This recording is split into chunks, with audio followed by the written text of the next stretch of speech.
শহরের কোলাহলের মাঝেও কিছু এমন জায়গা আছে যেখানে সময়টা যেন একটু ধীরে চলে। ময়দানের এই সবুজ ঘাস, খোলা আকাশ আর এই নরম বাতাস মনে করিয়ে দেয় সুখ আসলে খুব ছোট্ট ছোট্ট মুহূর্তে লুকিয়ে থাকে। আর ঠিক সামনে দাঁড়িয়ে থাকা ভিক্টোরিয়া শুধু এটা স্মৃতিসৌধ নয়, এটা একটা সাক্ষী, হাজারো গল্পের সাক্ষী। আজ আমরাও রেখে গেলাম আমাদের গল্পের কয়েকটা মুহূর্ত।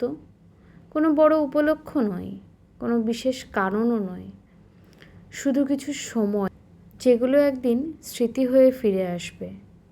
হয়তো বছর কেটে যাবে, জীবন অনেক বদলে যাবে, কিন্তু এই বিকেল, এই পথ চলা, এই ময়দান আর এই ভিক্টোরিয়ার সামনে কাটানো সময় মনে করিয়ে দেবে সুন্দর স্মৃতিগুলো কখনো দামি হয় না, দামি হয়ে ওঠে যেগুলো স্মৃতি হয়ে যায়।